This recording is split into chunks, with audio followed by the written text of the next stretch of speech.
ഒരു പാവം പെൺകുട്ടി തന്റെ ഡാൻസ് പരിശീലനമൊക്കെ കഴിഞ്ഞ് വീട്ടിൽ ചെന്ന് കയറിയപ്പോൾ ഒരു കൂട്ടം ക്രിമിനലുകൾ അവളെ കിഡ്നാപ്പ് ചെയ്ത് കാടിന് നടുവിലെ ഒരു പഴയ ബംഗ്ലാവിലേക്ക് കൊണ്ടുപോകുന്നു. എന്നാൽ ആ ക്രിമിനലുകൾക്ക് പിന്നീട് അവിടെ നിന്നും എങ്ങനെയെങ്കിലും രക്ഷപ്പെട്ടാൽ മതി എന്ന അവസ്ഥയാണ്. എന്താണ് ആ വീട്ടിൽ സംഭവിച്ചത്? വീഡിയോ കണ്ടു തന്നെ അറിയാം. വൈകുന്നേരം കാണികൾ ആരുമില്ലാത്ത തിയേറ്ററിൽ അബിഗെയിൽ ബാലറ്റ് ഡാൻസിംഗ് പരിശീലനത്തിലാണ്. അതേസമയം ഒരു കൂട്ടം ക്രിമിനലുകൾ അബിഗെയിലിന്റെ വീട് ആക്രമിക്കുവാനായി തയ്യാറെടുക്കുകയാണ്. ഹാക്കർ ആ വീട്ടിലെ CCTV ക്യാമറകളെല്ലാം ഓഫാക്കുന്നു. കൂട്ടത്തിൽ സ്നൈപ്പർ തോക്കുള്ളയാൾ റൂഫിൽ കയറി പൊസിഷനിലിരിക്കുകയാണ്. പരിശീലനം കഴിഞ്ഞ് പുറത്തേക്ക് വന്ന അബിഗെയിലിനെ ഡ്രൈവർ കാറിലേക്ക് കയറ്റുന്നു. എന്നാൽ ആ കാറിന്റെ അടിയിൽ അവരെ ട്രാക്ക് ചെയ്യുവാനുള്ള ഉപകരണം ഘടിപ്പിച്ചിരുന്നതറിയാതെ അവർ അവിടെ നിന്നും പോകുന്നു. കാർ സഞ്ചരിച്ചു തുടങ്ങിയതോടെ കുറച്ച് ക്രിമിനലുകൾ മറ്റൊരു കാറിൽ അവരെ പിന്തുടരാൻ തുടങ്ങി. അതേസമയം അബിഗെയിലിന്റെ വീടിന്റെ വാതിലുകൾ ഹാക്കർ തുറക്കുന്നു. അങ്ങനെ 3 ക്രിമിനലുകൾ ആ വീടിനുള്ളിലേക്ക് കയറുന്നു. ശേഷം അബിഗെയിലിന്റെ മുറിയിലെ ഫർണിച്ചറിന് പുറകിൽ ഒളിക്കുന്നു. കൂടെ വന്ന സ്ത്രീ അപ്പോഴാണ് മനസ്സിലാക്കുന്നത് അവർ അബിഗെയിലിനെ കിഡ്നാപ്പ് ചെയ്യാനാണ് വന്നിരിക്കുന്നതെന്ന്. എന്നോട് ഇങ്ങനെയല്ല പറഞ്ഞിരുന്നതെന്ന് അവർ പറയുന്നു. എന്നാൽ കൂടെയുള്ളവർ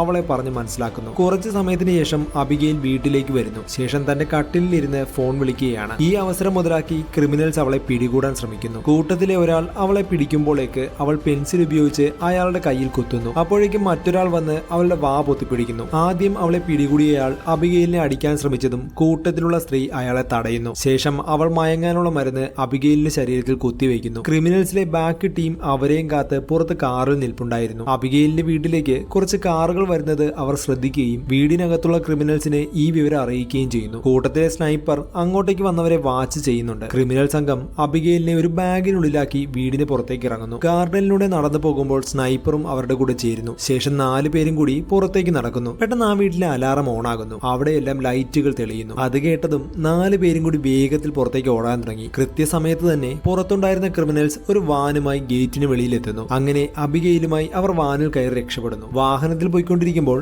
അവർ പൾസൊക്കെ ചെക്ക് ചെയ്ത് കുട്ടിക്ക് കുഴപ്പമൊന്നുമില്ല എന്ന് ഉറപ്പുവരുത്തുന്നു. ശേഷം ഒരു തുണി കൊണ്ട് അവളുടെ കണ്ണുകൾ മറയ്ക്കുന്നു. അവർ പോയിക്കൊണ്ടിരുന്ന വഴിയിൽ ക്യാമറ ഉള്ളതിനാൽ അവിടെ എത്തുന്നതിന് മുന്നേ ഇടത്തേക്കുള്ള റോഡിൽ കയറാൻ ഹാക്കർ നിർദ്ദേശം നൽകുന്നു. എന്നാൽ ഡ്രൈവർ ആ വഴി പോകാതെ വാൻ വളച്ചെടുത്ത് ക്യാമറ ഉള്ള ഭാഗം എത്തിയപ്പോൾ ഒരു ട്രക്കിന്റെ മറുവശത്തായി നിർത്തുന്നു. നീ ആൾ കൊള്ളാലോ. ട്രക്ക് സൈഡിൽ കിടക്കുന്നതിനാൽ അവരുടെ വാൻ ക്യാമറയിൽ പെടില്ല. കുറച്ചു സമയത്തിന് ശേഷം അവർ ലക്ഷ്യസ്ഥാനത്തെത്തുന്നു. അതാണെങ്കിലോ കാടിന് നടുവിൽ കിടക്കുന്ന പഴയൊരു ബംഗ്ലാവ്. അവിടെ വെച്ച് അവർ ലാംബർട്ടിനെ കണ്ടുമുട്ടുന്നു. അയാളായിരുന്നു ഈ മിഷന് വേണ്ടി അവരെ കൊണ്ടുവന്നത്. ശേഷം അവർ അബിഗെയിലിനെ ഒരു മുറിയിലേക്ക് കൊണ്ടുപോയി കട്ടിലിൽ കിടത്തുന്നു. കൂടാതെ ഹാൻഡ് കഫ് അഴിച്ച് കട്ടിലുമായി ബന്ധിക്കുന്നു. ലാംബർട്ട് നിയമങ്ങളൊക്കെ അവരെ ഒന്നുകൂടി ഓർമ്മപ്പെടുത്തുന്നു. അതായത് അവർ തങ്ങളുടെ ശരിയായ പേര് വെളിപ്പെടുത്താനോ പൂർവ്വകാല ചരിത്രം പറയാനോ പാടില്ല. ഇതൊരു 24 മണിക്കൂർ ജോലി മാത്രമാണ്. ഏറ്റവും ബുദ്ധിമുട്ടേറിയ ഭാഗം ഇപ്പോൾ കഴിഞ്ഞു. അതുകൊണ്ട് തന്നെ കുട്ടിയുടെ അച്ഛൻ അവർക്ക് $50 മില്യൺ നൽകുന്നതുവരെ അവർ ഇവിടെ കാവൽ നിൽക്കണം. എന്നാൽ അബിഗെയിലിന്റെ അച്ഛൻ ആരാണെന്ന് മാത്രം ലാംബർട്ട് പറഞ്ഞില്ല. കൂടാതെ ട്രാക്ക് ചെയ്യപ്പെടാതിരിക്കാൻ ലാംബർട്ട് എല്ലാവരുടെയും ഫോൺ വാങ്ങുന്നു. പോകുന്നതിന് മുൻപേ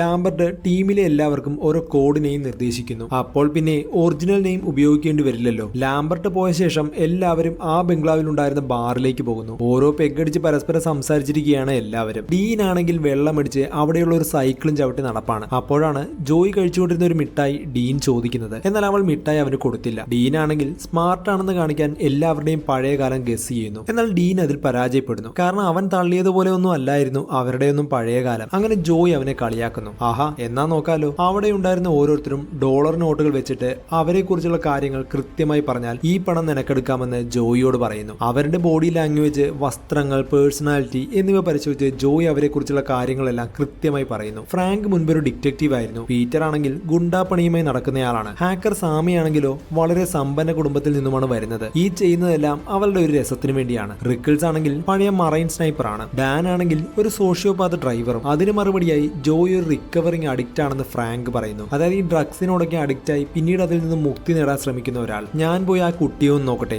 അതും പറഞ്ഞ് ജോയ് വേഗം മുകളിലേക്ക് പോകുന്നു. നിനക്കെങ്ങനെയുണ്ട്? നിങ്ങൾ ആരാണ്? ഞാൻ എവിടെയാണ്? സോറി, എനിക്കത് പറയാൻ സാധിക്കില്ല. എന്റെ ബ്ലൈൻഡ് ഫോൾഡ് എടുത്ത് മാറ്റാൻ പറ്റുമോ? ഇത് വളരെ ടൈറ്റ് ആണ്. തന്റെ മുഖം മറച്ച ശേഷം ജോയ് അബിഗെയിലിന്റെ ബ്ലൈൻഡ് ഫോൾഡ് അഴിച്ചു മാറ്റുന്നു. ഹാൻഡ് കഫ് മൂലം നിനക്ക് വേദന വല്ലതും ഉണ്ടോ? എന്റെ കൈയൊക്കെ വേദനിക്കുന്നു. ജോയ് അവളുടെ കയ്യിലെ ഹാൻഡ് കഫ് അഴിക്കുന്നു. ശേഷം കൈ മുൻവശത്താക്കിയ ശേഷം ഹാൻഡ് കഫ് ഇടുന്നു. അബിഗെയിൽ അങ്ങ് കരയാൻ തുടങ്ങി. ഞങ്ങൾ നിന്നെ ഉപദ്രവിക്കില്ല, ഞങ്ങൾക്ക് പണം മാത്രം മതി. എന്നാ പ്രോമിസ് ചെയ്യാമോ? നിങ്ങളുടെ കൂട്ടത്തിൽ ആരും എന്നെ ഉപദ്രവിക്കില്ലെന്ന്. ആരും നിന്നെ ഉപദ്രവിക്കാൻ ഞാൻ സമ്മതിക്കില്ല. ഞാൻ പ്രോമിസ് ചെയ്യുന്നു. ജോയ്ക്ക് കുട്ടികളുണ്ടോ? ഉണ്ട്, എനിക്കൊരു മകനുണ്ട്. നിങ്ങൾ ശരിക്കും ഒരു മിസ്റ്റേക്ക് ആണ് ചെയ്തിരിക്കുന്നത്. എന്റെ അച്ഛന് എന്നോട് വലിയ സ്നേഹമൊന്നുമില്ല, എന്നെ കെയർ ചെയ്യാറില്ല. ശേഷം ജോയ് ഒന്നും മിണ്ടാതെ അവിടെ നിന്ന് താഴേക്ക് പോകുന്നു. നിങ്ങൾക്ക് സംഭവിക്കാൻ പോകുന്നത് ഓർത്ത് എനിക്ക് വലിയ വിഷമമുണ്ട്. അത് കേട്ട് തിരിഞ്ഞു നോക്കിയ ജോയിക്ക് ആകെ ഒരു പേടി തോന്നുന്നു. ജോയ് താഴെ മറ്റുള്ളവരോടൊപ്പം ചേരുന്നു. അബിഗെയിൽ പറഞ്ഞ കാര്യങ്ങൾ വെച്ച് അവളുടെ അച്ഛൻ ചിലപ്പോൾ വലിയൊരു ക്രിമിനൽ ആയിരിക്കാമെന്ന് ജോയ് ഫ്രാങ്കിനോട് പറയുന്നു. ആ കുട്ടി ആകെ പേടിച്ചിരിക്കുകയാണ്. അവൾക്ക് നിന്നെയും ഭയപ്പെടുത്തണം, അതിനുവേണ്ടി അവൾ കാണിച്ച ട്രിക്ക് മാത്രമാണിത്. ശേഷം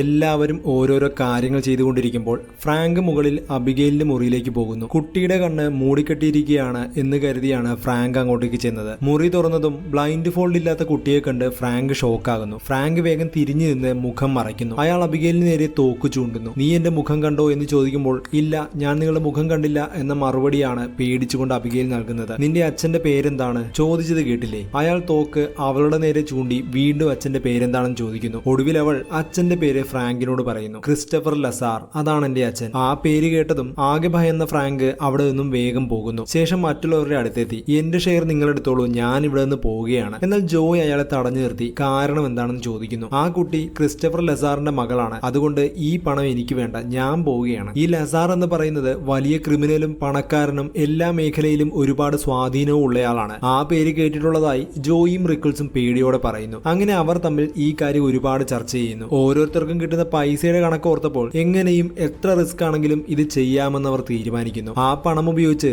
ഇവിടെ നിന്ന് രക്ഷപ്പെടുകയും പുതിയൊരു ജീവിതം ആരംഭിക്കാനും സാധിക്കും. വീടിന്റെ ചുറ്റും നിന്നും വരാൻ സാധ്യതയുള്ള അപകടം തടയാൻ ചുറ്റും നിരീക്ഷിക്കാൻ അവർ തീരുമാനിക്കുന്നു. അങ്ങനെ ആ വീടിനുള്ളിൽ നടന്നു നോക്കുമ്പോൾ ജോയ് അസാധാരണമായ ഒരു ശബ്ദം കേൾക്കുന്നു. ആ ശബ്ദത്തിന് പുറകെ പോയി ജോയ് കാണുന്നത് വലിയൊരു ലൈബ്രറിയുടെ മുകളിലുള്ള ഒരു ജനൽ കാറ്റ് കൊണ്ട് അടയുന്ന ശബ്ദമാണ്. അവൾ ആ ജനൽ പൂർണ്ണമായി തുറക്കുന്നു. കൂടാതെ ഒരു അച്ഛന്റെയും മകളുടെയും പ്രതിമയും ജോയ് അവിടെ ശ്രദ്ധിക്കുന്നു. ശേഷം അവൾ റിക്കിൾസിനെ കാണുന്നു. അവനാണെങ്കിൽ അവളുമായി ഫ്ലർട്ട് ചെയ്യാനൊക്കെ ശ്രമിക്കുന്നുണ്ടെങ്കിലും പാളിപ്പോകുന്നു. മാത്രമല്ല മറ്റുള്ളവരെ ആരെയും അവൻ വിശ്വസിക്കുന്നില്ലെന്നും അവർ പരസ്പരം സംരക്ഷിക്കണമെന്നും റിക്കിൾസ് ജോയിയോട് പറയുന്നു. അതേസമയം സാമിയാണെങ്കിൽ ഒരു മുറിയിൽ ടിവിയും കണ്ടിരിക്കുകയാണ്. പെട്ടെന്നാണ് മുഖംമൂടി വെച്ചൊരു രൂപം തന്റെ പിറകിൽ വന്നത് കണ്ട് അവൾ പേടിച്ചലർന്നത്. പക്ഷെ അത് ഡീൻ ആയിരുന്നു. സാമിയെ പറ്റിക്കാൻ വേണ്ടി ചെയ്തതായിരുന്നു അവൻ. പക്ഷെ സാമി നന്നായി പേടിച്ചു. കൂടാതെ അതിന്റെ ഇടയിൽ കൂടി ഡീൻ അവളുമായി ഫ്ലർട്ട് ചെയ്യാനും ശ്രമിച്ചു. എന്നാൽ ദേഷ്യം വന്ന സാമി അവനെ മുറിക്ക് പുറത്താക്കി വാതിലടയ്ക്കുന്നു. പുറത്തെത്തിയ ഡീൻ കസേരയിൽ കിടന്നുറങ്ങുന്ന പീറ്ററിന്റെ മുഖത്ത് സ്കെച്ച് കൊണ്ട് എന്തോ വരയ്ക്കുന്നു. ശേഷം ഡീൻ വീണ്ടും ആ വീട് ചുറ്റിക്കാണാൻ തുടങ്ങി. അങ്ങനെ പോകുമ്പോൾ അവൻ ഒരു കോറിഡോറിലേക്ക് ചെല്ലുന്നു. അവിടെയാണെങ്കിൽ ഒരുപാട് പഴയ ചിത്രങ്ങൾ ഭിത്തിയിൽ വരച്ചിട്ടിട്ടുണ്ട്. അവിടെ ഒരു അച്ഛന്റെയും മകളുടെയും ചിത്രം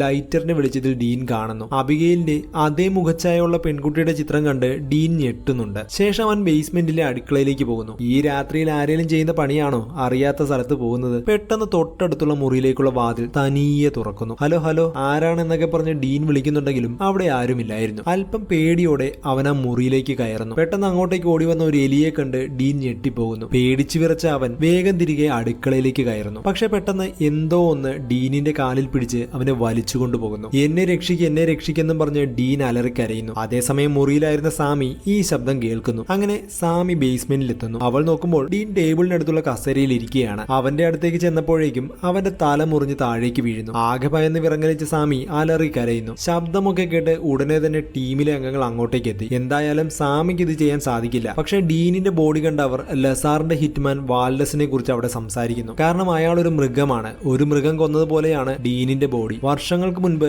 ലസാറിന്റെ ഗ്യാങ്ങിലെ 3 ടോപ്പ് മെമ്പേഴ്സിനെ FBI അറസ്റ്റ് ചെയ്തിരുന്നു. കോടതിയിൽ കൊണ്ടുപോകുന്നതിന് മുൻപുള്ള ദിവസം അവരെ ഒരു ഹോട്ടലിന്റെ മുകളിലത്തെ നിലയിൽ താമസിപ്പിച്ചിരിക്കുകയായിരുന്നു. ആ മുറിക്കും ഫ്ലോറിനും കാവലായി കുറെ FBI ഏജന്റ്സ് നിൽപ്പുണ്ടായിരുന്നു. പിറ്റേ ദിവസം ഹോട്ടലിലെത്തിയ FBI കണ്ടത് എല്ലാവരുടെയും തലയില്ലാത്ത ശരീരമാണ്. കൂടാതെ ബോഡി ഓർഗൻസ് ഒക്കെ മിസ്സിംഗ് ആണ്. ആ മുറിയിലേക്ക് ഫ്രണ്ട് ഡോറോ 23ാമത്തെ നിലയിലുള്ള വിൻഡോയോ അല്ലാതെ മറ്റ് എൻട്രൻസ് ഒന്നും ഇല്ലായിരുന്നു. പിന്നെ എങ്ങനെ അവർ ഇത് ചെയ്തെന്ന് യാതൊരു അറിവുമില്ല. അതാണ് വാൽഡസിന്റെ സിഗ്നേച്ചർ. നമ്മൾ അബിഗെയിലിനെ വേഗം ചെക്ക് ചെയ്യണം. അതും പറഞ്ഞവർ അവളുടെ മുറിയിലേക്ക് പോകുന്നു. അവര് നോക്കുമ്പോൾ അബിഗെയിലിന് കുഴപ്പമൊന്നുമില്ല. പക്ഷെ ഡീനിന്റെ അവസ്ഥ കണ്ടതോടെ റിക്കിൾസിന് ആകെ ഭയമായി. അതുകൊണ്ട് തന്നെ എനിക്ക് പണമൊന്നും വേണ്ട, ഞാൻ ഇതിൽ നിന്നും പോവുകയാണെന്നും പറഞ്ഞ് റിക്കിൾസ് താഴെയെത്തി വാതിൽ തുറക്കാൻ ശ്രമിക്കുന്നു. അപ്പോഴാണ് മറ്റൊരു ഇരുമ്പ് വാതിൽ വെച്ച് അത് പൂട്ടിയിരിക്കുന്നത് അവർ ശ്രദ്ധിക്കുന്നത്. റിക്കിൾസ് അത് തുറക്കാൻ ശ്രമിച്ചെങ്കിലും സാധിച്ചില്ല. പീറ്റർ അത് ചവിട്ടിപ്പൊളിക്കാൻ ശ്രമിച്ചു. പക്ഷെ ഒരു രക്ഷയുമില്ല. അപ്പോഴേക്കും സെക്യൂരിറ്റി സിസ്റ്റം ട്രിഗർ ആകുകയും എല്ലാ ജനലുകളും ഇരുമ്പ് പാളികൾ വന്ന് അടയുകയും ചെയ്യുന്നു. അതായത് എല്ലാവരും ആ ബംഗ്ലാവിൽ ട്രാപ്പ് ആയിരിക്കുകയാണ്. ശരിക്കും ആരോ അവരെ എല്ലാവരെയും നന്നായി പെടുത്തിയതുപോലെ. റിക്കിൾസ് പുറത്ത് നിരീക്ഷിക്കാനായി സ്ഥാപിച്ചിരുന്ന തന്റെ സ്നൈപ്പർ ഗൺ ചെക്ക് ചെയ്യാൻ പോകുന്നു. എന്നാൽ അവിടെ എത്തിയപ്പോഴേക്കും ഗൺ കാണാതെ പോയിരുന്നു. ജോയ് വേഗം അബിഗെയിലിന്റെ അടുത്തേക്ക് പോകുന്നു. ഞാനും ഫ്രാങ്കും അല്ലാതെ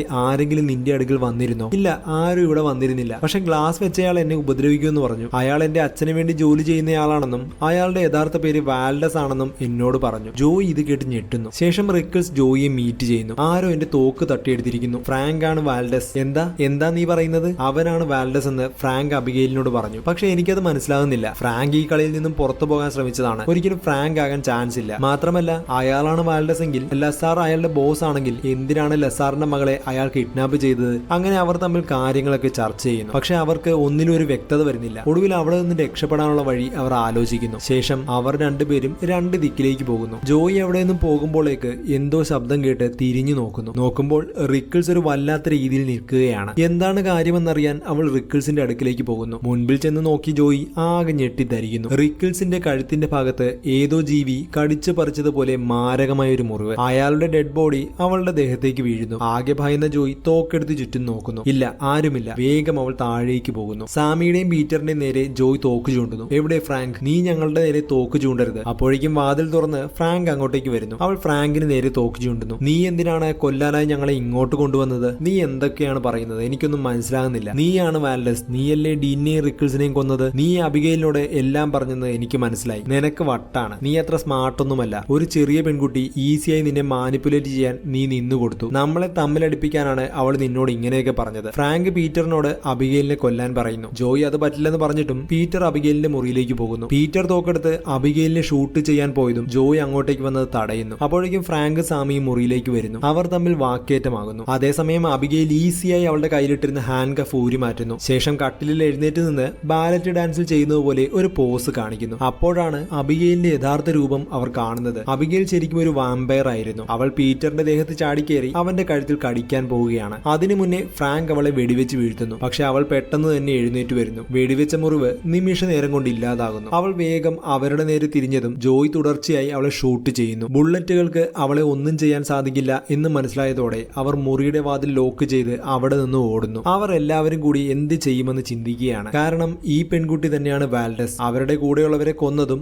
ഇവൾ തന്നെ. എല്ലാ വാതിലുകളും മാഗ്നറ്റിക്കലി സീൽഡ് ആണ്. കൂടാതെ 2 ഇഞ്ചോളം കട്ടിയുള്ള ഷട്ടറുകളും ഉണ്ട്. അതുകൊണ്ട് തന്നെ വാതിലുകൾ താർക്കാൻ സാധിക്കില്ല. മാത്രമല്ല ഒന്നും ഇലക്ട്രോണിക്കലി കൺട്രോൾഡ് അല്ലാത്തതിനാൽ സാമിക്ക് ഒന്നും ചെയ്യാൻ സാധിക്കില്ല. ഇതിൽ നിന്ന് രക്ഷപ്പെടാൻ ഓരോരുത്തരും ഓരോ അഭിപ്രായങ്ങൾ പറഞ്ഞുകൊണ്ടിരുന്നു. പീറ്റർ ഇതെല്ലാം കണ്ട് ആകെ ടെൻഷൻ ആവുന്നു. നിങ്ങളൊന്ന് നിർത്തുമോ എന്ന് അയാൾ എല്ലാവരോടും പറയുന്നു. ഇത് കണ്ട് ദേഷ്യം വന്ന ഫ്രാങ്ക് പീറ്ററിന്റെ കഴുത്തിന് പിടിക്കുന്നു. ഇവിടെ ജീവിക്കണോ മരിക്കണോ എന്ന സിറ്റുവേഷനിലാണ് എല്ലാവരും. അതുകൊണ്ട് നീ എന്ത് വിചാരിക്കുന്നു എന്നത് എനിക്ക് പ്രശ്നമല്ല. ഒന്നെങ്കിൽ നീ ഞങ്ങളെ സഹായിക്കുക, അല്ലെങ്കിൽ 270 പൗണ്ടുള്ള ഒരു ഡെഡ് ബോഡിയായി മാറുക. ഒടുവിൽ സഹായിക്കാമെന്ന് പീറ്റർ സമ്മതിക്കുന്നു. കുറച്ച് പൂൾ സ്റ്റിക്കുകൾ അവിടെ ഒരു ഗെയിം മുറിയിലുണ്ട്. അതെടുത്ത് ഷാർപ്പൻ അഥവാ മൂർച്ച വെക്കാൻ ഫ്രാങ്ക് പീറ്ററിനോട് പറയുന്നു. അതേസമയം സാമി വെളുത്തുള്ളി നോക്കാൻ അടുക്കളയിലേക്ക് പോകുന്നു. ജോയി അവരുടെ കൂടെ കൂടുന്നില്ല. കാരണം അബിഗെയിലിനെ കൊന്നാൽ ലെസാർ അവരെ വെറുതെ വിടില്ല. മാത്രമല്ല അവരുടെ ജീവന് പകരമായി അബിഗെയിലിനെ ലെസാറിന് വിട്ടുകൊടുക്കുകയും ചെയ്യാമെന്നാണ് അവൾ കരുതുന്നത്. സ്റ്റിക്കുകളൊക്കെ മൂർച്ച കൂട്ടി വന്നപ്പോൾ അതുമായി ഫ്രാങ്കും പീറ്ററും സാമിയും അബിഗെയിലിന്റെ മുറിയിലേക്ക് പോകുന്നു. പക്ഷെ അവിടെ ആരും ഇല്ലായിരുന്നു. പെട്ടെന്ന് മുകളിൽ നിന്നും അവർ ഒരു മ്യൂസിക് കേൾക്കുന്നു. മ്യൂസിക് എന്താണ് കേൾക്കുന്നതെന്നറിയാൻ അവർ മുകളിലേക്ക് കോണിപ്പടി കയറി പോകുന്നു. അടച്ചിട്ട മുറി തള്ളി തുറന്ന് കയറി അവർ കാണുന്നത് തലയില്ലാത്ത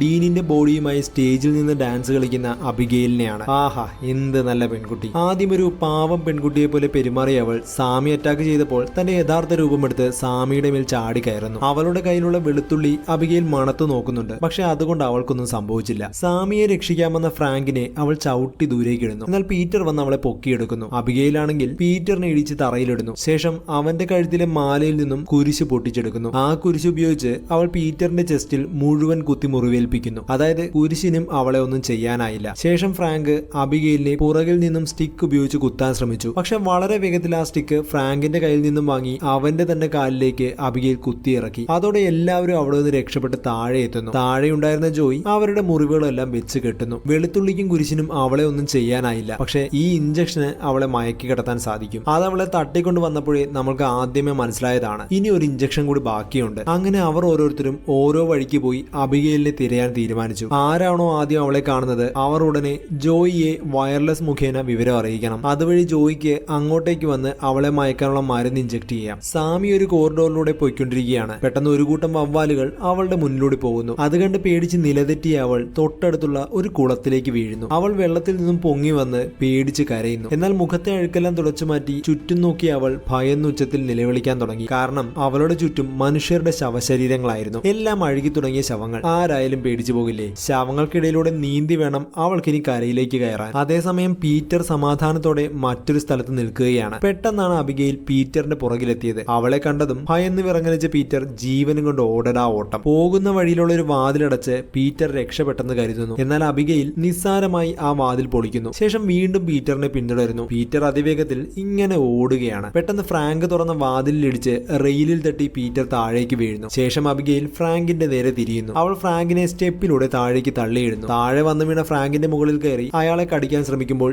ജോയ് സിറിഞ്ച് ഉപയോഗിച്ച് അബിഗെയിലിനെ കുത്താൻ ശ്രമിക്കുന്നു. എന്നാൽ അബിഗെയിൽ ജോയിയുടെ കൈ തട്ടി തെറിപ്പിക്കുന്നു. അതോടെ സിറിഞ്ച് പറന്ന് ലോക്ക് ചെയ്ത ഒരു ഗേറ്റിന് മറുവശത്ത് പോയി വീഴുന്നു. ജോയ് പോയി സിറിഞ്ച് എടുക്കാൻ ശ്രമിക്കുന്നുണ്ട്. ഫ്രാങ്കിനെ കൊല്ലാൻ ശ്രമിക്കുന്ന അബിഗെയിലിനെ സാമി പിടിച്ചു മാറ്റുന്നു. ആ ദേഷ്യത്തിൽ അബിഗെയിൽ സാമിയുടെ കയ്യിൽ കടിക്കുന്നു. ശേഷം ഫ്രാങ്കിന്റെ കാലിൽ പിടിച്ചു വലിച്ചുകൊണ്ട് അബിഗെയിൽ ഇങ്ങനെ പറക്കാൻ ശ്രമിക്കുകയാണ്. പക്ഷെ അപ്പോഴേക്കും സ്റ്റെയർ കേസിലൂടെ ചാടി വന്ന പീറ്റർ അബിഗെയിലിന്റെ മുകളിലേക്ക് വീഴുന്നു. അതോടെ ഫ്രാങ്ക് താഴെ വീഴുന്നു. പീറ്റർ അവളെ തറയിൽ പിടിച്ച് കിടത്തുന്നു. അതേസമയം സിറിഞ്ച് ഒരു വിധത്തിലെടുത്ത ജോയി പെട്ടെന്ന് വന്ന ആ മരുന്ന് അവളുടെ കയ്യിലേക്ക് കുത്തിവെക്കുന്നു. അതോടെ ദേഷ്യം വന്ന അബിഗെയിൽ ജോയിയെ ബിച്ച്, നിങ്ങളെ എല്ലാവരെയും ഞാൻ കൊല്ലും, എല്ലാത്തിനെയും തല ഞാൻ വെട്ടിമാറ്റും എന്നൊക്കെ പറയുന്നുണ്ട്. അബിഗെയിലിന്റെ കടി കൊണ്ട സാമി താനും വാമ്പറായി മാറൂ എന്നൊക്കെ ചോദിക്കുന്നുമുണ്ട്. കുറച്ചു നേരം കഴിഞ്ഞ് ബോധം വരുമ്പോൾ അബിഗെയിൽ ഒരു ഇരുമ്പ് കൂടിനുള്ളിലാണ്. ഇവിടെ നിന്ന് എങ്ങനെ രക്ഷപ്പെടുമെന്ന് പറഞ്ഞു തന്നാൽ നിന്നെ ഞങ്ങൾ വെറുതെ വിടാം. അത് വേണ്ട, ഞാൻ വഴി പറഞ്ഞു തരില്ല. നീ സാധാരണ ഒരു 12 വയസ്സുള്ള പെൺകുട്ടിയാണെന്നാണ് ഞങ്ങൾ കരുതിയത്. ഞങ്ങൾക്ക് തെറ്റുപറ്റി, സോറി. നിങ്ങളെ ഞാൻ ഇങ്ങോട്ട് കൊണ്ടുവന്നത് എന്തിനാണെന്ന് ഇപ്പോഴും നിങ്ങൾക്ക് മനസ്സിലായിട്ടില്ല. നീയാണോ അതിന് ഞങ്ങളെ ഇങ്ങോട്ട് കൊണ്ടുവന്നത്?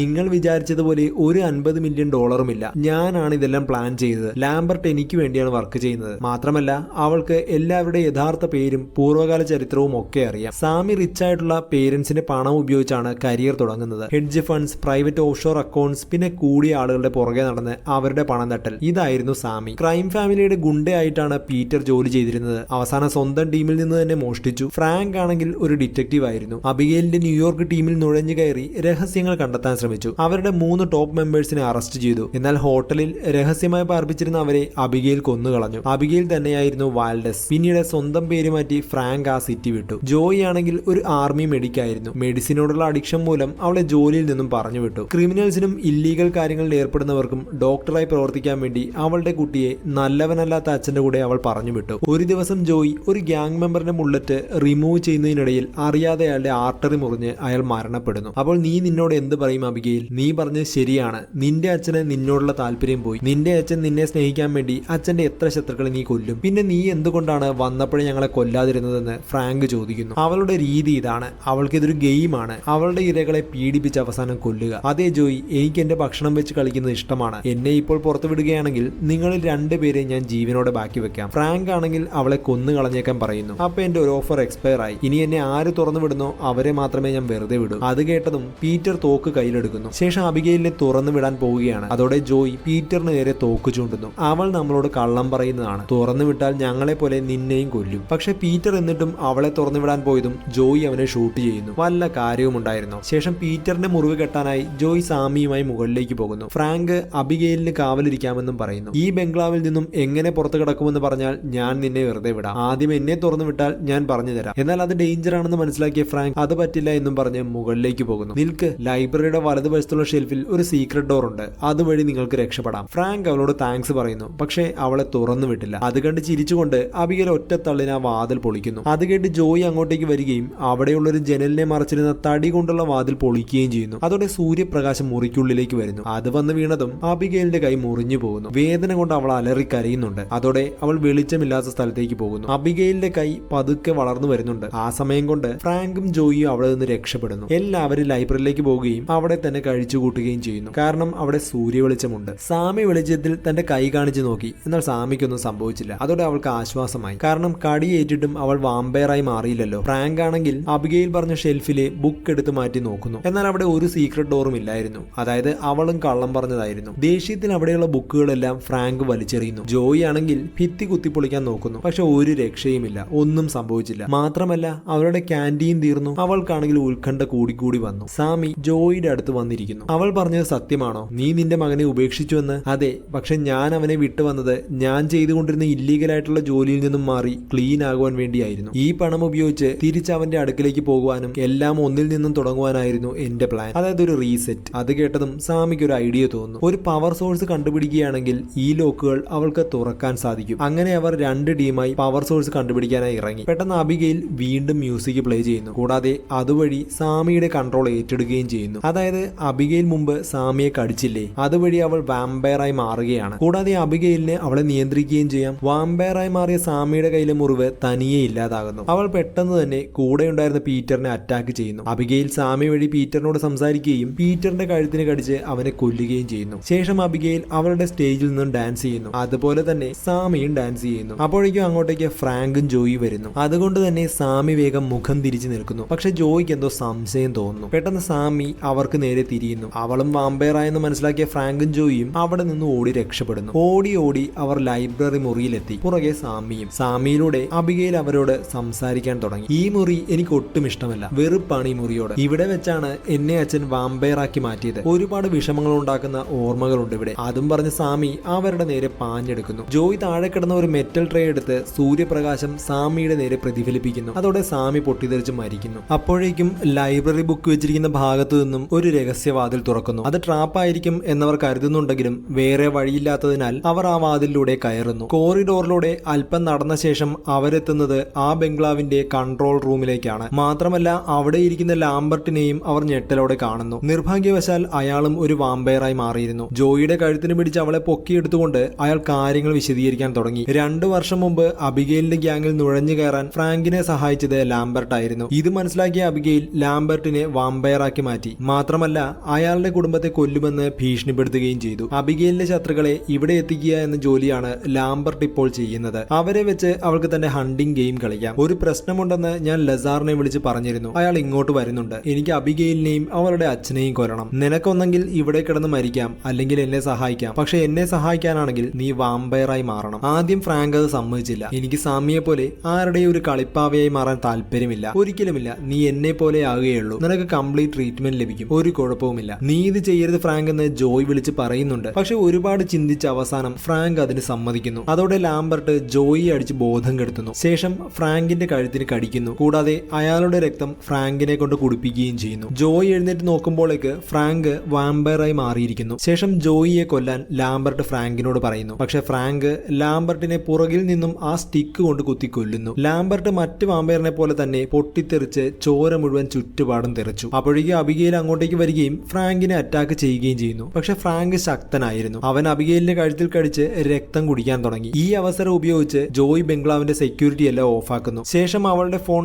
അവിടെ നിന്നും എടുത്ത് ഓടി രക്ഷപ്പെടുന്നു. പക്ഷെ കോറിഡോറിലൂടെ കുറെ ദൂരം വന്നതും പുറത്തേക്കുള്ള വാതിൽ പൂട്ടിയിട്ടിരുന്നു. അതേസമയം അബിഗെയിലിന്റെ രക്തം ഒരുവിധം കുടിച്ച ഫ്രാങ്ക് അവളുടെ ബോഡി താഴെയിടുന്നു. ജോയ് ഫോണിൽ തന്റെ മകനെ വിളിച്ച് സംസാരിക്കുന്നു. അപ്പോഴേക്കും ഫ്രാങ്ക് അവളുടെ അടുത്തെത്തി. ശേഷം ആ വാതിൽ തകർത്ത് അവളെ ലൈബ്രറിയിലേക്ക് തള്ളിയിടുന്നു. അവളെ എടുത്ത് ഫർണിച്ചറിന് മുകളിലേക്കും ഭിത്തിയിലേക്കുമെല്ലാം എടുത്തെറിയുന്നു. ജോയ് തിരിച്ചടിക്കാൻ ശ്രമിക്കുന്നുണ്ടെങ്കിലും ഒരു വാമ്പയറിന്റെ ശക്തിക്ക് മുന്നിൽ അവൾക്കൊന്നും ചെയ്യാനായില്ല. ശേഷം ഫ്രാങ്ക് അവളെ പൊക്കിയെടുത്ത് മുകളിൽ നിന്നും താഴേക്കിടുന്നു. എന്നാൽ താഴെ എത്തുന്നതിന് മുന്നേ കൃത്യസമയത്ത് അബിഗെയിൽ അവളെ പിടിക്കുന്നു. അതുകൊണ്ട് അവൾ രക്ഷപ്പെടുന്നു. എന്റെ ശക്തി ചോർന്നിരിക്കുകയാണ്. എനിക്ക് ഒറ്റയ്ക്ക് അവനെ കീഴ്പ്പെടുത്താനാവില്ല. അതുകൊണ്ട് അവനെ കൊല്ലാൻ നീ എന്നെ സഹായിക്കണം. എന്നെ സഹായിച്ചാൽ നിന്നെ ഞാൻ വെറുതെ വിടാം. നിനക്ക് നിന്റെ മകനെ കാണുകയും ചെയ്യാം. ഫ്രാങ്ക് അപ്പോഴേക്കും അങ്ങോട്ടേക്ക് എത്തി. ശേഷം ജോയി അബിഗെയിലും ഒരുമിച്ച് അയാൾക്കെതിരെ പോരാടാൻ തുടങ്ങി. പക്ഷെ എന്തൊക്കെ ചെയ്തിട്ടും ഫ്രാങ്ക് അവരെ രണ്ടിനേക്കാളും വളരെ ശക്തനാണ്. അബിഗെയിലിനെ അടിച്ച് ബോധം കെടുത്തിയ ഫ്രാങ്ക് ജോയിയുടെ തോളിലൂടെ ഒരു കമ്പ് കുത്തിയിറക്കുന്നു. ശേഷം അവളെ പില്ലറിനോട് ചേർത്ത് തറയ്ക്കുന്നു. അവൻ വീണ്ടും അബിഗെയിലുമായി ഫൈറ്റ് ചെയ്യാൻ പോവുകയാണ്. എന്നാൽ ഫൈറ്റ് ചെയ്യാൻ ശ്രമിച്ചിട്ടും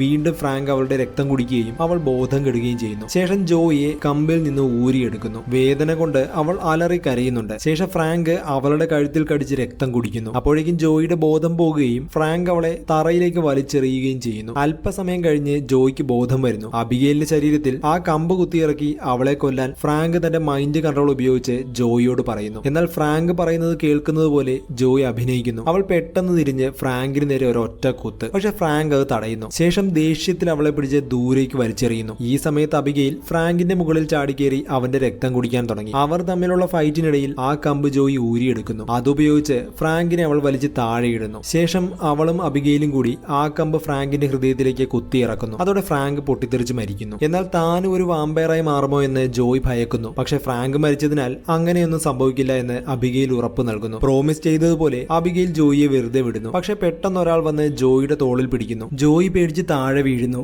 അത് മറ്റാരുമല്ല, അബിഗെയിലിന്റെ അച്ഛനായിരുന്ന ലസാർ ആയിരുന്നു. ജോയിയെ കണ്ടതും രക്തക്കൊതിയനായിരുന്ന അയാൾ അവളെ കൊല്ലാനായി പോകുന്നു. എന്നാൽ അബിഗെയിൽ അച്ഛനെ തടയുന്നു. ജോയി എന്റെ ജീവൻ രക്ഷിച്ചയാളാണ്. അച്ഛൻ എനിക്ക് വേണ്ടി ഇവിടെ ഇല്ലാതിരുന്നപ്പോൾ ജോയി എന്നെ രക്ഷിക്കാൻ ഇവിടെ ഉണ്ടായിരുന്നു. ദേഷ്യം വന്നെങ്കിലും ലസാർ ജോയിയുടെ കൈ ചുംബിച്ച ശേഷം ഇവിടെ നിന്നും വേഗം പോകാൻ പറയുന്നു. അവൾ വേഗം ആ ബംഗ്ലാവിന്റെ പുറത്തേക്ക് വരുന്നു. ശേഷം അവരുടെ വാനിലേക്ക് കയറുന്നു. അപ്പോഴാണ് തന്റെ കയ്യിൽ ഒരു മിഠായി ബാക്കിയുള്ള കാര്യം അവൾ അറിയുന്നത്. ബംഗ്ലാവിൽ നിന്ന് രക്ഷപ്പെട്ട അവളുടെ ചുണ്ടിൽ ഒരു പുഞ്ചിരി വരുന്നുണ്ട്. അങ്ങനെ ആ മിഠായിയും കഴിച്ച് കഴിച്ചുകൊണ്ട് വാനോടിച്ച് അവൾ അവിടെ നിന്നും വേഗം സ്ഥലം വിടുന്നു. അതോടെ ഈ സിനിമ ഇവിടെ അവസാനിക്കുകയാണ്.